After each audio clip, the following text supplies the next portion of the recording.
Thinking about selling your home? Happens every year, right around the same time after a beautiful Easter. So before you pick a realtor, let's make sure you're asking the right questions. And these aren't fluff questions, they come from real experience. I used to be a licensed real estate broker, and these are the exact questions and conversations I've had with my clients over the years. And they'll help you avoid frustration, save time, and sell with confidence. So we're going to walk through them one. Question one you want to ask: how many homes have you sold in the past year?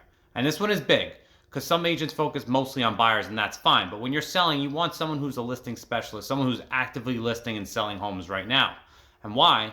Because they've got momentum. They've got a buyer pipeline. Sometimes they even have buyers who missed out on other homes that look very much like yours, and that alone can create instant demand. And if they haven't sold a listing in the past 12 months, dig deeper. Are they new? Are they part of a team? Their answer will give you insight in how effective they'll be when it comes time to market your home. Question two: what areas do you primarily work in? Because all markets are not created equal. Selling a condo in Brooklyn is nothing like selling a single family home in Suffolk County. You want someone who understands the neighborhood, not just the school ratings or things you can find online, but the buyer mindset. What features matter to most, how to price competitively without giving your house away. A hyper local agent will know what's selling, what's sitting, and why. Number three: what does your marketing plan look like besides just listing on MLS? So yes, MLS gets listings onto Zillow, realtor.com, Redfin, and a bunch of other sites. But that's just the baseline. That's the basics. You want to know, what else are they doing? Are they running social media ads? Are they sending out postcards or flyers? Emailing their network of agents and buyers, doing broker open houses? The truth is, exposure sells homes. The more people who see your listing, the faster it sells, and the faster it sells, the better price you're going to get. And it's not just about more eyeballs. It's about targeted eyeballs. The right agent will know how to position your home to the right buyer pool. And number four, do you hire a professional photographer or stager?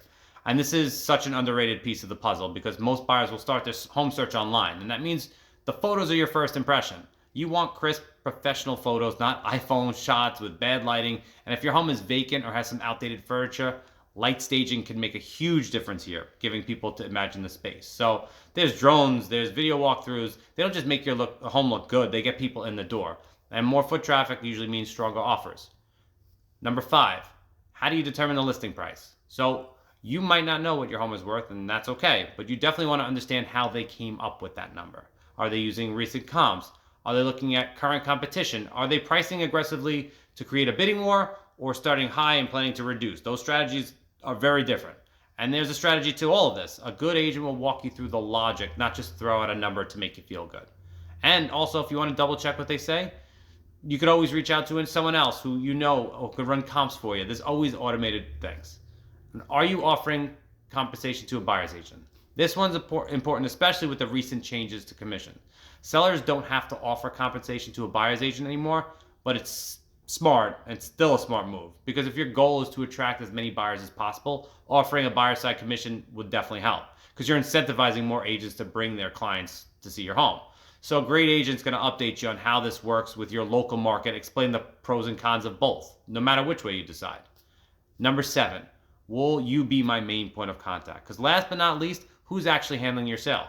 Will this agent personally be at your showings, at the open house, texting you back when questions come up? Some top producing agents have large teams and they delegate almost everything. And now that's not necessarily bad, but you kind of deserve to know that up front, because ideally your listing agent's involved in enough to highlight your features, your home, negotiate from a place of firsthand knowledge. So these are just some of the questions you can ask, but these seven are kind of the foundation to get you started. They'll help you filter out who's just showing up and who's really going to represent you in your best interest. So if you're getting ready to sell or just want a game plan for the future, I'm always here, even though I don't do the real estate side.